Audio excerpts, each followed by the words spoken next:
자, 지금 또 개인정보 유출 논란이 터졌어요. 사실 우리나라 국민 거의 전체 다고요. 한 사람당 한 1000건씩 넘어갔다는 얘기거든요. 아니, 카카오가 왜 그랬지? 어떻게 이런 일을 할 수가 있지? 반면 너무 일이 어마어마해서 그런지 카카오는 이걸 정면으로 반박하고 있습니다. 정당한 절차였다라고 얘기를 하고 있어요. 우리 정말 좀 안심해도 될까라는 생각까지도 드는데, 그래서 오늘 양쪽의 쟁점이 뭔지, 그리고 진짜 문제가 뭔지를 한번 주제로 가져와 봤습니다. 귀에 빡빡해는 이슈 맛집, 귀에 빡종원입니다. 먼저 배경 정리를 살짝 하고 넘어갈게요. 이 간편계좌라는 게 뭐냐면 우리가 물건을 사고 서비스를 받고 이 비용을 지급하는 수단으로 새로 등장한 서비스인데, 카카오페이의 바코드든 네이버페이의 바코드, 토스페이의 바코드, 이런 바코드를 꺼내서 띡 찍으면 그냥 결제가 되는 거예요. 이러다 보니까 간편페이가 빠르게 시장을 확대할 수 있었는데, 왜 여기서 알리페이가 끼어드느냐? 보세요. 우리가 현금만 쓰던 그 옛날 시절에 하나를 받아주는 외국 회사는 없었어요. 대신에 뭘 받아줍니까? 달러를 받아주죠. 그래서 우리가 달러라는 걸 한번 거쳐가지고 나갔어야 됐어요. 카드를 쓸 때는 어떻습니까? 다양한 우리나라에서 발행하는 카드들이 있죠. 근데 이 카드들 해외에서 결제할 때 뭘 받아주느냐? 이 국내 카드 회사들이 제휴를 맺고 있는 비자와 마스터를 받아주는 거예요. 국내 카드사들이 비자 카드와 마스터 카드의 국제 인프라망을 올라타서 같이 제휴를 맺어서 수수료를 내가면서 같이 쓰고 있기 때문에 받아주는 겁니다. 2010년 후반 간편 결제 시장으로 넘어왔을 때는 그럼 어떻게 됐느냐? 우리나라의 카카오페이나 네이버페이나 토스페이는 기존의 원화와 신용카드와 마찬가지로 국내용입니다. 근데 해외여행 갔을 때 카카오페이 쓰고 그러지 않나요? 그렇죠. 일본에 가면 대부분 편의점에서 이 세 가지 페이를 다 받아줍니다. 동남아, 심지어 유럽에까지 가서도 웬만한 식당에서도 페이 결제를 받아주는 곳이 굉장히 많은데, 우리나라 카드 그 자체로 결제를 하지 못하듯 이 페이를 해외에서 쓰려면 이미 해외에 인프라를 구축해 놓고 있는 국제적인 페이 기업의 인프라에 올라타야 되거든요. 그게 바로 알리페이였던 겁니다. 즉, 알리페이가 간편 결제라는 새로운 결제 수단에 있어서는 기존 신용카드의 비자 마스터 역할을 똑같이 하고 있는 거예요. 그 이유가 뭘까요? 우리나라도 그렇고 일본도 그렇고 미국도 그렇고 유럽도 그렇고 사실 금융이 굉장히 잘 돼 있던 나라였고 신용카드가 굉장히 발달해 있던 나라였어요. 따라서 이 새로운 결제 수단인 간편 결제라는 수단을 굳이 그렇게 빨리 받아들일 필요성을 아무도 못 느꼈고, 기업 입장에서도 굳이 새로운 인프라를 깔 이유가 없었던 거죠. 그런데 중국은 신용카드가 제대로 들어가서 작동을 하지 못했었다가, 중국이 사실은 금융 강화를 위해서라기보다는 사실은 중국의 국민들을 감시하는 목적이 훨씬 크다라는 비판이 나오고 있는데, 감시를 하기 위한 목적이 어느 정도 들어가 있는 상태에서 QR코드로 결제를 하고 이런 걸 굉장히 권장을 했거든요. 그러면서 유명한 거 있잖아요. QR코드 이렇게 박스에다 걸어놓으면 사람들이 그거 띡 찍으면은 거지한테 돈을 줄 수 있는 이런 시스템이 이미 2010년부터 중국에서는 완전히 자리 잡고 있다 보니까 해외에서 중국인 관광객을 유치하기 위해서 이 알리페이를 받아주는 가맹점들이 늘어나기 시작을 했고, 그게 결국 지금 2024년 무려 전 세계에 8,100만 개가 넘는 가맹점을 가지고 있는 이 간편 결제 업계의 이 거인으로 올라서게 된 겁니다. 이러다 보니까 우리나라 국내용으로 쓰이는 이 페이들은 이 해외 시장을 개척하기 위해서 알리페이에 올라탈 수밖에 없었던 거예요.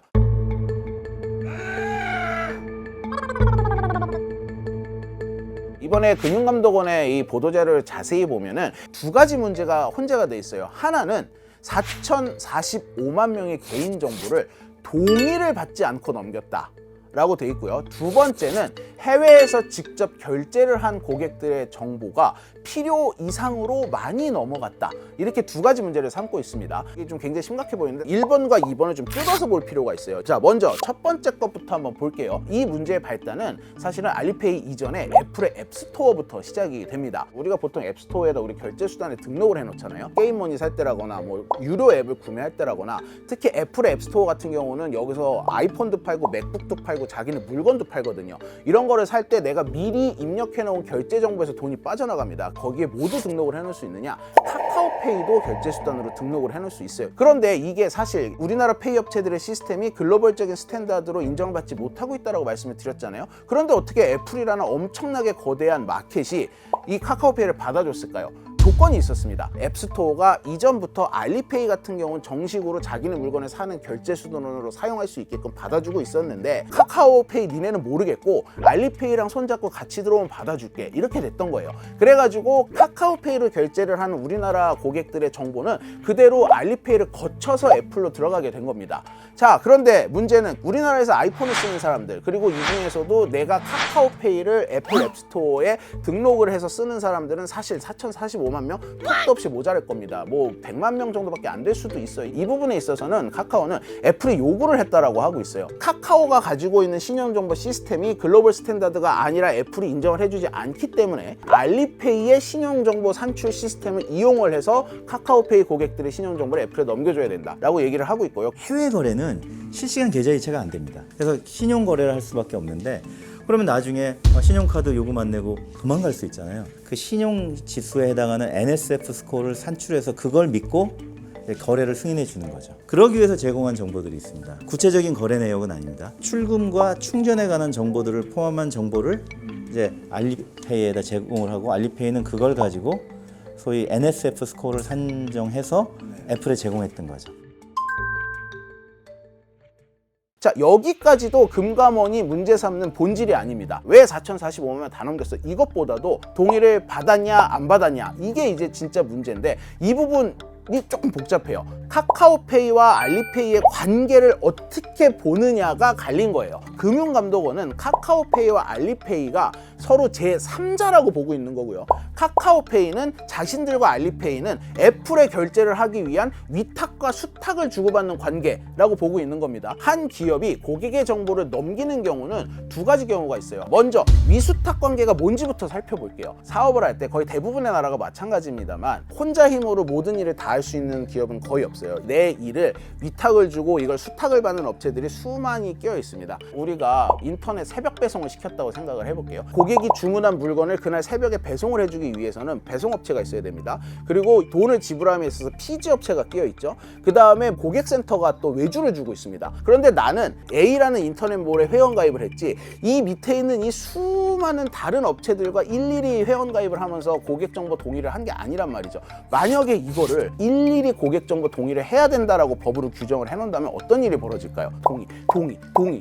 이 수많은 걸 동의를 하다 보면 아무 일도 할 수가 없겠죠. 위탁을 우리말로 바꾸면 심부름이에요. 배송 심부름인 거잖아요. 퀵으로 와도 되는 거고 예를 들면 내 목적만 달성시키면 이런 것을 위탁이라고 하고요. 어느 업체가 오는지는 중요하지 않거든요. 왜냐하면 그거는 내가 서비스에 가입한 회사가 알아서 관리 감독을 하니까 위탁이 끝났는데 정보를 가지고 있다 쓰면 개인정보보호법 위반입니다. 처벌로서 담보가 돼 있기 때문에 국민들이 그걸 신경 쓰지 않게 해놓은 거죠. 이게 바로 위수탁 관계입니다. 즉 카카오페이가 알리페이와 위탁 관계였다라고 얘기를 하는 이유는 그 신용도를 알리페이가 산출해서 넘겨주는 이 과정 자체는 우리가 애플에서 사업을 하려면 너무나 당연한 이 업무의 내용 자체가 위수탁 관계다. 굳이 고객의 동의를 받지 않고도 정보를 넘겨도 법적으로 아무런 문제가 없다라는 강조를 하는 거예요. 그런데 금감원은 반드시 동의를 받았어야 된다.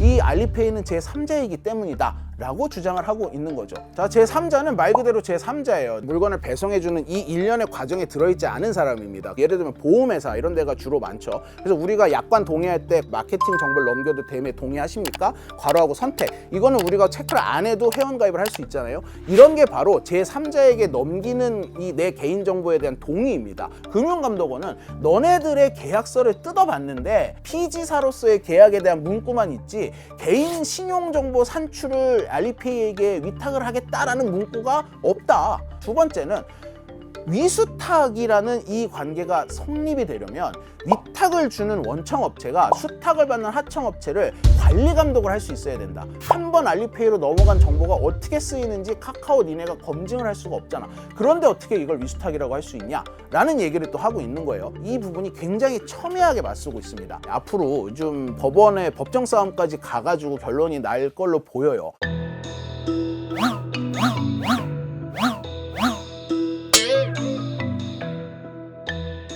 금감원이 두 번째로 문제 제기한 건 카카오페이를 가지고 외국에서 결제를 했던 사람들만 해동이 되는 내용이에요.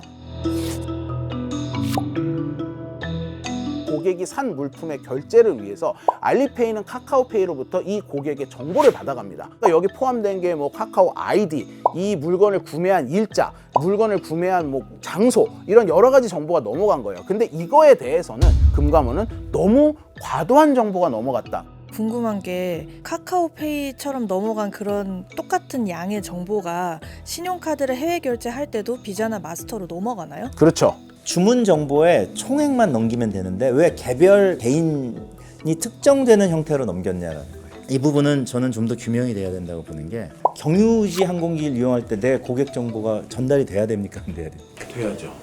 그런 겁니다. 전산망은 도로하고 비슷하게 이해하시면 되거든요. 남의 도로를 이용하고 유료 도로인데 그 도로에 아무런 흔적이 없이 지나갈 수가 없는 거죠. 알리페이 시스템을 이용해서 현지에서 또는 온라인에서 카카오페이를 쓸 수 있게 개통이 돼 있기 때문에 당연히 알리페이 시스템에는 그 정보가 흐르는 것 같아요. 그리고 두 번째, 보안이 취약한 상태로 넘겨서 만약에 알리페이가 마음만 먹었으면 복호화를 할 수 있었다.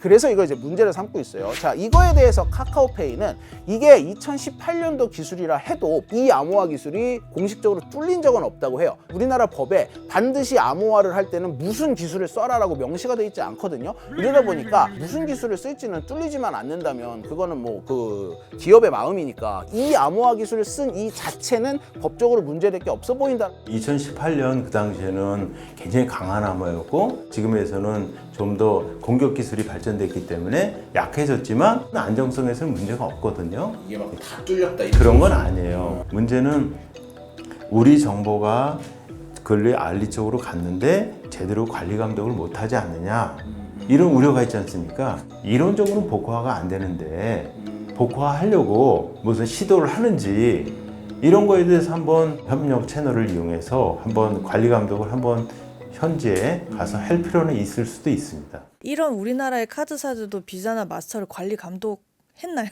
되게 적절하게 짚어주셨는데, 현대카드, 뭐 삼성카드 쓸 때 비자마스터를 올라타서 쓰는 거기 때문에 이 실제 구매한 대금을 지급한다거나 고객의 신용정보를 제공한다거나 할 때 비자마스터도 받아가요. 거의 1980년대부터 하고 있었는데 단 한 번이라도 비자마스터한테 왜 개인정보를 주느냐를 갖고 문제가 삼아진 적이 있나요? 없죠. 그런데 이번에 문제가 된 거예요. 이번에 문제가 된 거고, 똑같은 구조인데 알리페이에 우리 정보가 가는 걸 더 우려하고 있어요. 왜 그럴까요? 물론 중국에서 워낙 개인정보 사건 사고가 많이 터지고 보이스피싱도 많이 오니까 중국 기업이라는 그 이유만으로 걱정을 하는 것도 있고, 이러다 보면 이게 좀 이미지 문제냐 이렇게 생각하시는 분도 있을 텐데 그렇게만 볼 수는 없습니다. 왜냐하면은 기업들은 기본적으로 각국의 규제를 따릅니다. 각국의 개인정보 규제를 따르는데 그 근본으로 들어가 보면 모 기업이 위치하고 있는 그 국가의 규제도 상당히 큰 영향을 미쳐요.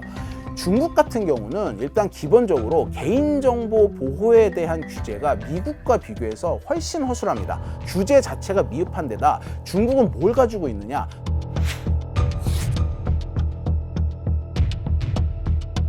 중국의 공산당이 원하면 자기네 산하에서 일하고 있는 기업들의 고객 정보를 언제든지 들여다볼 수 있도록 법으로 그 길을 만들어놨기 때문에 미국을 비롯한 서방 세계에서는 굉장히 경계를 하고 심지어 틱톡을 퇴출하는 움직임으로까지 나타나고 있거든요. 이러다 보니까 그렇지 않아도 관리 감독이 안 되는데, 이게 아무리 위탁관계였다고 하더라도 개인정보가 중국 알리페이로 넘어가는 순간 중국 공산당이 원하면 넘어갈 수도 있는 거 아니야? 이런 우려를 굉장히 예민하게 알리페이에 가질 수밖에 없는 거고, 실제로 국민의 이 여론도 그렇게 나타나고 있는 거죠.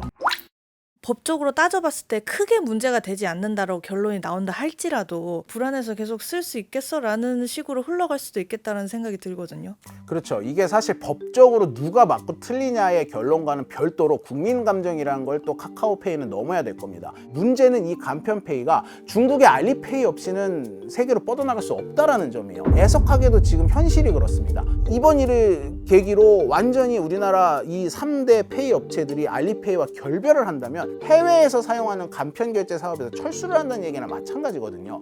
이렇게 되면 또 다른 한국의 갈라파고스화가 진행이 될 수도 있다는 우려가 지금 함께 나오고 있어요. 그래서 굉장히 현명한 해법을 찾아야 된다. 많은 전문가들이 이 제시하고 있는 대안 중에 하나는, 물론 알리페이가 그걸 받아주겠냐만, 알리페이와 계속해서 일을 할 수밖에 없다면, 그렇다면은 앞으로 이 계약을 갱신할 때 우리가 좀 관리 감독을 할 수 있는 권한을 달라를 지속적으로 요구를 해야 된다라는 얘기가 나오고 있습니다. 이러다 보니까 좀 아쉬움도 나오는 게, 미국에도 알리페이만큼은 아니지만 페이 사업을 하고 있는 기업들이 있는데, 이들 페이 업체들을 우리나라로 자연스럽게 들어와서 사업을 할 수 있게끔 좀 열려 있었더라면, 애시당초 알리페이에만 의존을 하지 않고 여러 군데랑 계약을 맺어서 레버리지로 활용을 할 수 있는 여지가 있었을 수 있는데, 아쉽게도 그러지 못했죠. 그래서 카카오가 잘했단 말이야, 뭐 어쩔 수 없었단 얘기야 라는 의문을 가지실 수 있어요. 그 얘기는 아닙니다. 더 강한 암호로 업데이트를 했었으면 좋았을 것이고, 굳이 넘겨도 되지 않아도 됐을 정도로 좀 뺐으면 어땠을까 하는 아쉬움이 남는 것도 사실이에요. 이런 점에서 카카오가 개선을 해야 될 부분은 분명히 있습니다. 그런데 사실 이런 부분은 본질이라고 보긴 힘들어요. 바로 우리나라 페이 산업의 중국 종속 문제입니다. 간편 페이 시스템으로 각종 지방세라든지 공과금이라든지 납부가 가능하고, 우리나라의 근간 인프라라고 할 수 있는 기차표 예매도 할 수 있고 비행기표도 예매를 할 수 있습니다. 그냥 이 모든 걸 이제 간편 페이로 할 수 있는데, 결제 시스템이 어쩌다가 중국에 이렇게 종속이 되게 됐는지 소비자들 관점에서는 불안감이 커질 수밖에 없는 거죠.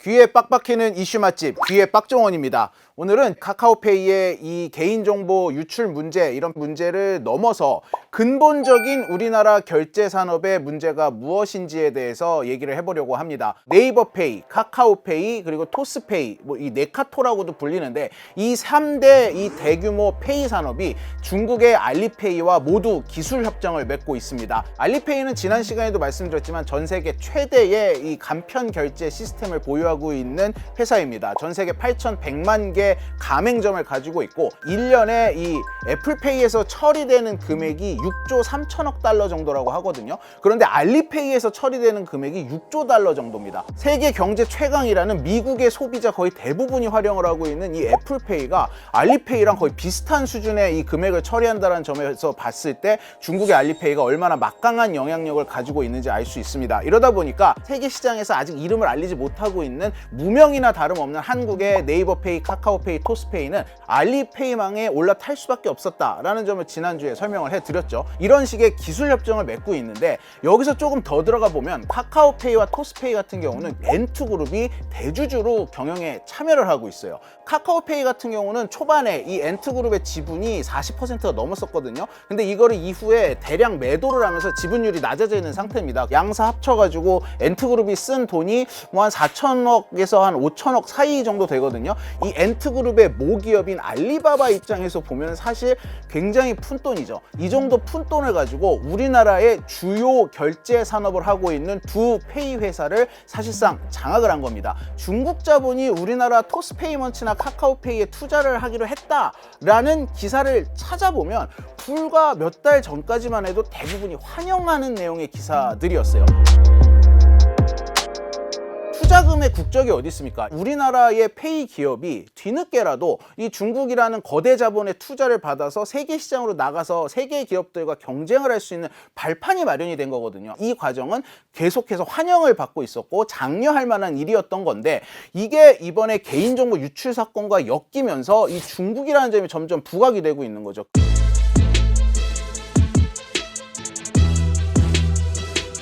최근 들어서 국제사회가 특히 미중 간의 패권 다툼으로부터 시작된 이 양극화가 진행이 되면서 이 조금씩 기존에 없던 양상이 나타나고 있어요. 뭐냐면은 우리나라의 정보 보안을 우리가 지켜야 된다. 즉 협력해야 될 부분이 있는가 하면 우리가 독자적으로 발전을 시켜야 될 부분이 있다라는 거에 대한 구분이 굉장히 명확해지고 있다라는 거예요. 대표적인 게 네이버와 라인 사태입니다. 이 네이버 라인 사태가 자세히 보면은 지금 현재 이 우리나라의 중국 기업들이 자본 투자를 하고 있는 이 상황과 굉장히 유사하게 진행이 됐거든요. 네이버 라인 사태는 저희가 기획박종 코너에서도 왜 이 일본이 네이버의 라인 지분을 뺏으려 하느냐, 왜 라인을 뺏어가려고 하느냐, 여러 가지 이유에서 다각도로 분석을 해드렸었어요. 근데 그 중에 공식적이고 가장 유력한 이유는 결국은 정보 보안입니다. 라인의 망이 지금 일본에서 거의 국가 근간 사업처럼 이 페이 산업을 장악을 하고 있습니다. 모든 이 지자체의 세금을 라인으로 내고 있고, 모든 국가 기관망을 이용할 때 라인을 통해 가지고 결제를 할 수 있는데, 알고 보니 50대 50의 집의 절반의 지분을 가지고 있는 게 네이버네. 이런 불만이 생긴 상황에서 실제로 네이버가 해킹을 당하면서 일본 고객의 정보가 중국으로 넘어가는 일이 벌어집니다. ネットワークの特にネイバーとのネットワークの関連性というところが課題があって、今回のハッキングにつながったと。 통상 해킹 사고가 발생하면 정부가 보안 조치를 요구하고 벌금 등을 부과하는데 지분 정리를 요구하는 것은 이례적입니다. 전 세계가 이 정보 보호에 굉장히 눈뜨고 있는 이 시점에 일본의 국가 안보와 직접적인 연관이 있는 이 라인의 페이 시스템이 알고 봤더니 한국 기업이 대주주로 참여를 하고 있더라. 이 점이 일본 국민들을 굉장히 불안하게 만들었고 지분 관계를 정리해야겠다라는 액션을 취하는 이 요인으로 작용을 하게 된 것이죠. 일본 입장에서 보면은 어쩌면 너무나 당연한 요구였을 수 있어요. 왜냐하면은 한국에는 라인페이 쓰지도 않잖아. 우리나라에서만 쓰는 건데 우리가 그냥 알아서 관리를 할게 라는 게 일본 입장에서 보면 어떻게 보면 상식적인 요구였는데, 이게 우리나라 입장에서 보면은 아니 우리가 우리 자본을 투자를 해가지고 우리 기술력으로 거기에다가 페이망을 이렇게 성공을 시켜놨는데 이제 와서 다 놓고 나가라고? 이게 강탈이 아니면 뭐냐? 이런 이제 말이 나오기 시작을 했던 거거든요. 언제 나중에 다시 또 시동을 걸지 모르지만 일단은 그 부분에 있어서는 일본이 실패를 했어요. 이렇게 크게 외교 문제로 비화가 되면서 갈등 사항으로 빠져들 거라는 예상을 하지 못했던 거예요. 그런데 우리나라로 돌아와 볼게요. 지금 크게 다르지 않습니다. 일본이 네이버를 바라보면서 했던 똑같은 우려가 우리나라에서도 벌어지고 있는데 심지어 우리는 그 나라가 중국인 겁니다. 아직 메이저 이 지불 수단은 아니지만 굉장히 많은 분들이 토스페이와 카카오페이를 다양한 분야에서 쓰고 있거든요. 우리나라도 역시 이걸로 뭐 공과금 납부 같은 것도 할 수 있고 많은 일을 할 수 있는데, 전략적 투자자로 중국 자본이 지금 참여를 하고 있고 실제 이 사회를 장악을 하고 있단 말이에요. 이 전 세계가 중국을 좀 약간 그 정보보호법이라거나 중국 내부의 정치 문제로 이 자국의 정보보호에 좀 걸러내야 할 상대로 보고 있는 이런 분위기가 한참 진행이 되고 있을 때 카카오페이 사태가 터지는 걸 국민들이 보면서 우려가 되기 시작을 하는 겁니다. 신뢰에 문제가 생기기 시작을 하는 거예요. 내 정보 정말 안전할까? 자, 그래서 그렇다면 우리도 일본처럼 중국에다가 이제 지분 다 내놓고 나가십시오라고 할 수 있느냐? 할 수 없습니다. 두 가지 관점에서 말씀을 드리면, 첫 번째, 지분을 전부 다 내놓고 나가면 여기 주가 폭락할 겁니다. 엔트그룹이 카카오페이의 지분을 점점 줄이는 과정에서 지난해 대규모 매각을 한 적이 있었거든요. 이때 이 카카오 전체 주식이 휘청했어요. 라인은 네이버가 없어도 괜찮았어요. 라인은 소프트뱅크라는 든든한 조력자가 뒤에 붙어 있잖아요. 카카오는 사실 좀 괜찮아요. 카카오라는 모기업이 있으니까. 토스가 알리가 없을 때 살아남을 수 있느냐의 문제가 있습니다. 투자받은 사람 몇천억이었을 거예요. 그럼 몇 배잖아요. 자사주를 살 수는 없어요. 토스가 돈이 없어요. 토스는 알리가 없으면 제대로 돌아갈 수가 없는 상황이에요. 생존의 문제가 걸려있는 문제라서 당장 중국 엔트그룹에게 주식 내놓고 나가라라는 말을 할 수가 없는 겁니다. 두 번째는 일본도 우리나라 네이버에게 지분 정리하라는 거 포기했잖아요. 우리나라가 외교적으로 문제 삼으니까 놀라가지고 포기했잖아요. 실제 뭐 사고가 터진 것도 아닌데 다 빼고 나가라 라고 한다면 중국이 가만히 있을까요? 이 외교적인 후폭풍은 아마 우리나라가 감당할 수 있는 수준이 아닐 겁니다. 이러다 보니까 지금 당장 이 국민들의 불신은 점점 커지는데 정작 우리는 그 중국에다 대고 다 놓고 나가십시오라는 말을 할 수도 없는 처지에 놓이게 된 것이죠. 일본 사람들은 알리페이로 정보 넘어가는 거에 대해서 좀 찝찝해하거나 그러진 않나요? 당장 일본의 그 많은 편의점들만 해도 알리페이에 다 가맹이 돼 있습니다. 알리페이 가맹점이에요. 근데 이거 다른 겁니다. 실제 일본 국민들이 그럼 알리페이를 쓰느냐? 그건 아니거든요. 단순히 이렇게 가맹점이 있다는 것만으로는 우려가 크지 않은 거죠. 다만 우리나라 사람들이 네이버페이를 쓰듯이 카카오페이를 쓰듯이 이 토스페이를 쓰듯이 일본 국민들이 자국민의 페이로 쓰고 있는 중이에요. 실제로 우리 국민이 이 내 생활 속에서 매일 사용하는 페이 시스템이 어느 나라의 지분을 투자를 받고 어느 나라의 기술을 이용하느냐, 이게 지금 각국이 굉장히 예민하게 들여다보고 있는 사안이 된 거죠. 라인이 일본을 포함해서 동남아나 이런 데서 잘 나가는 거 보면 좀 기회가 있지도 않았나. 이 라인이 사업을 정말 잘해가지고 동남아 그리고 이 대만 같은 경우는 라인의 점유율이 지금 굉장히 높거든요. 이러다 보니까 아니 이게 결국 네이버의 자식인데 네이버의 기술력으로 네이버가 전략을 세워서 사업을 이렇게 확장을 한 건데 왜 우리는 이걸 못했나? 라는 생각을 할 수가 있어요. 과거를 좀 더듬어 보면은 결국은 한국 소비자들에게는 선택을 받지 못했다라는 점이 있습니다. 우리나라 스마트폰 초기에 카카오톡이 라인과의 경쟁을 압도적으로 이기면서 결국 네이버는 한국에서는 라인 사업을 철수 철수를 했거든요. 우리나라에서 뭔가 망을 키우고 할 수가 없었던 거죠. 네이버 입장에서는 이 일본에서의 승리는 한국에서 실패한 게 전화위복이 됐다라고 말할 수 있습니다. 사실 라인이 일본 거라고 지금도 생각하고 있는 사람들이 있거든요. 만약에 네이버가 메신저 싸움을 우리나라에서도 이겨가지고 일본과 한국에서 똑같은 규모로 사업을 키웠다라면 이렇게 일본을 모두 장악하기 전에 더 빨리 지분 정리를 시키든 분리를 시키든 문제를 삼았을 수도 있다라는 얘기도 나와요. 어쨌든 결과론적으로 우리는 이제 중국의 자본과 중국의 기술이 없으면 독자적으로 페이 시스템을 국제 시장에서 이 사업을 진행하는데 불가능한 상황이 돼버리고 말았다.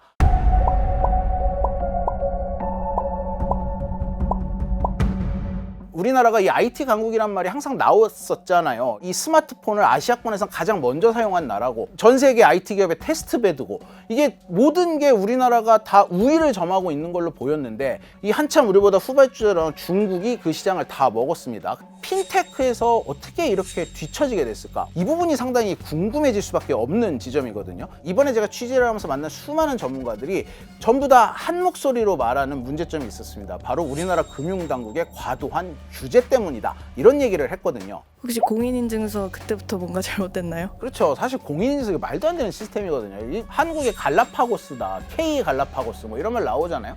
이거 뭐 사실 이런 말이 나온 지 꽤 오래됐습니다. 2021년도에 전 세계 핀테크 산업 발전 순위를 매긴 게 있어요. 우리나라는 이 전년도만 해도 18위였는데 1년 사이에 쭉 순위가 밀리면서 2021년에는 26위, 8단계나 추락을 해버렸습니다. 어쩌다가 폐쇄적이라는 일본보다도 이렇게 많이 뒤처졌을까요? 우리나라가 핀테크 규제가 굉장히 센 나라 중에 한 나라입니다. 왜 그러냐면은 핀테크라는 단어는 파이낸스와 테크놀로지 합성어거든요. 금융업에 대한 규제와 IT업에 대한 규제가 동시에 핀테크업에 가해지다 보니까 이거를 규제를 뚫고 무슨 새로운 사업을 하기가 매우 어려워지는 겁니다. 대표적으로 볼게요. 일단 망 분리 규제입니다. 이게 뭐냐? 외부에서 쓰는 인터넷망을 이 회사 내부에서 쓰는 망과 완전히 분리를 시키라는 규제거든요.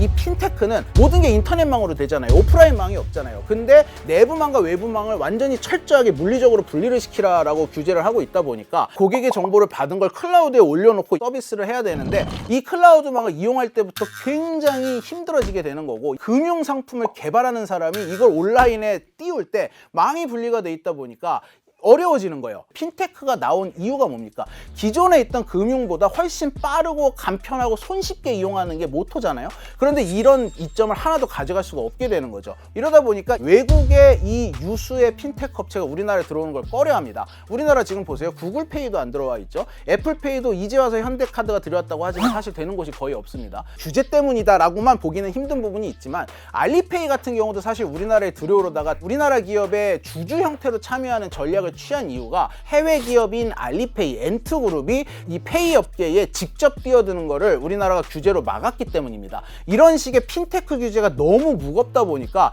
이거를 뚫고 사업을 하는 게 과연 우리에게 타당할까라는 이제 사업적인 검토도 있었겠죠. 허무하게 그 4천만 명 이상의 개인정보가 넘어갔잖아요. 그러니까 그럼 개인정보 관련해서는 규제가 그럼 좀 허술했던 건가요? 되게 전곡을 찔렀는데, 사실 핀테크의 규제의 핵심은 소비자 편익과 보안, 이 사이에서의 균형인데 어느 쪽에 더 손을 들어주느냐에 따라서 규제가 약한 나라가 있고 강한 나라가 있습니다. 규제가 실제로 고객들의 개인정보를 지켜주는 부분이 있으니까요.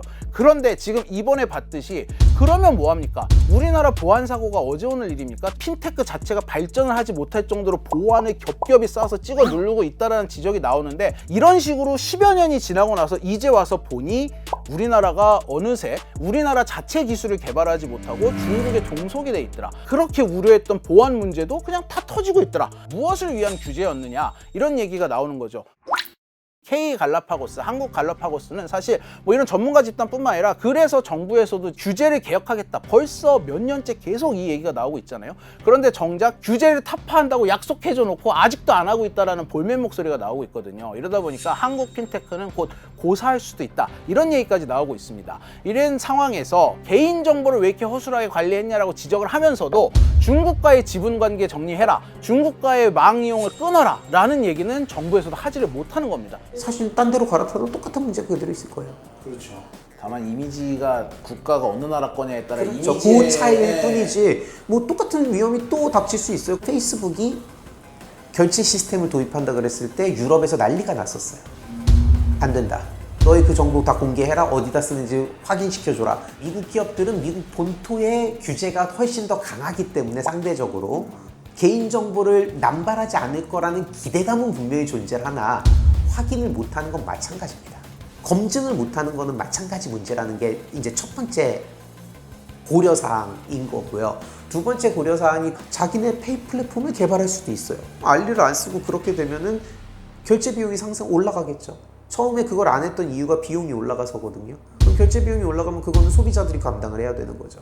이번에 금감원이 지적한 카카오페이의 개인정보 유출 문제는 분명히 짚고 넘어가야 할 부분이 있습니다. 일단 당장 이 카카오페이, 네이버페이, 토스페이가 모두 이 알리의 결제망을 해외에서 사용을 하고 있는데 각자가 알리페이와 어떻게 계약을 했냐에 따라서 넘기는 정보의 양이 다 달랐습니다. 또 이렇게 넘어간 정보를 알리페이가 보관을 하는 기간도 다 회사마다 다릅니다. 이 알리페이망을 이용하는 그 자체가 어쩔 수가 없다면 적어도 3사가 이런 부분에 있어서라도 좀 규격화를 시키고 최소한의 정보만 넘겨도 이 망을 이용할 수 있게끔 이런 식의 어떤 구조조정을 좀 할 필요는 분명히 있어 보인다. 그런데 이런 부분들은 좀 기술적인 부분에 불과하고 경영에 참여를 하고 이 돈을 대주고 있고 이런 구조적인 문제로까지 내려가 보면은 정말 근본적인 문제가 해결이 과연 될 것인가 라는 좀 회의적인 목소리도 나오고 있어요. 앞으로 한 가지 분명한 거는 언제 다시 일본이 네이버에게 지분 정리하라고 다시 요구를 해올지 모르는 일입니다. 지금 요번에 미국의 대통령이 바뀌어도 틱톡에 대한 퇴출은 미국에서 계속 진행이 될 거예요.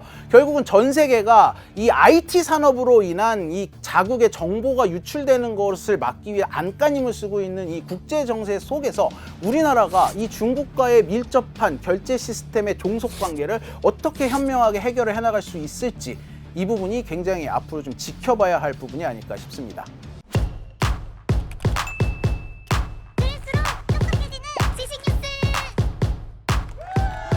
고양이를 부탁해는 여기까지입니다. 다이어트도 칼로리 신경 쓰지 말고 드세요. 대신에 키토식을 해보세요. 이게 빡종원. 스브스 프리미엄 지금 다운로드하세요.